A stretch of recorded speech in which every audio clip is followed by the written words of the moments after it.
So what's up? Kamusta? Ayos ba tayo dyan? So nandito nga ulit tayo sa may Makina Moto Expo 2026 at nakita nga natin dito ang napaka-pogi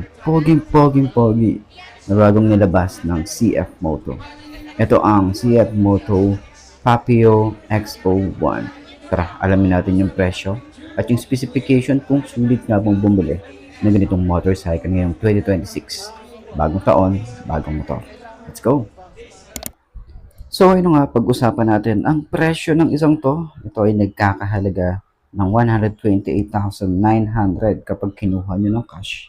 At syempre, available din po yan sa kasa ng CF Moto. Meron din silang installment niyan. So meron tayong kung meron tayong kakataon na i-vlog ang isang to sa kasa nila or sa branch nila, i-vlog natin to dahil sobrang gustong gusto ko rin nasakyan to.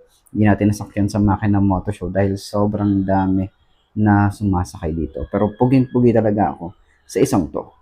At ito nga pala ay retro bike na pang-karera ang design. Gusto ko talaga yung headlight niya. Grabe ang pogi na ito kahit sabihin nyo na 125cc or 126cc ang isang to.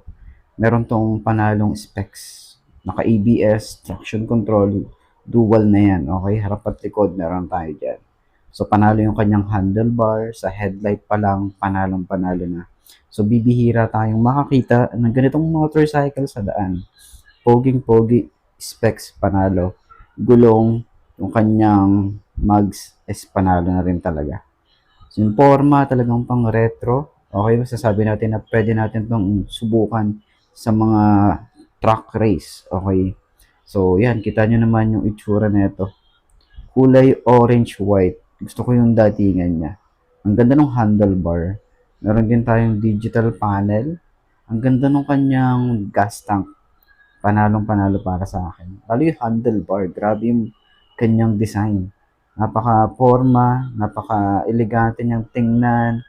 Yung papio dyan sa likod or sa side is makikita niyo naman, ang ganda, basang-basa siya, di ba? And then parang pang ano talaga, no? Pang racing ang isang to. Sa upuan, panalo ko rin. Meron tayong magandang leather. Pwede ka rin naman mag-angkas dito. Pero medyo parang ang sikip, no?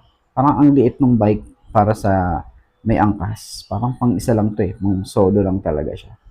So, kita nyo naman, meron din tayo rito car hugger. Meron tayong magandang upuan. May mga ano tayo rito is stitches. Ayan, kita nyo naman. Ganda rin ng kanyang side mirror, nakababa. Yan, naka-bar end na rin tayo dyan.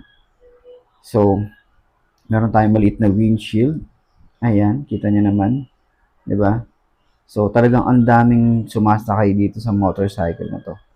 Isa to sa mga talagang pinagkakaguluhan at isa rin to sa huli na nag-launch dito sa Makina Moto Expo 2026. Pormadong-pormado siya.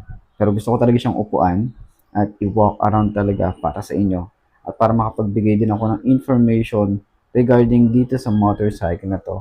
At sana sa mga susunod nating mga video, meron tayong chance na i-features dito sa channel natin itong CF Moto.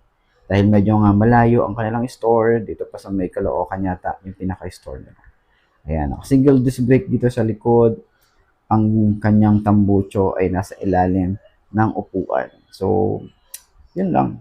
Yun lang, napaka-pogi talaga ng motorcycle na to. So, sana nakatulong tong video na to sa lahat ng mga gustong kumuha.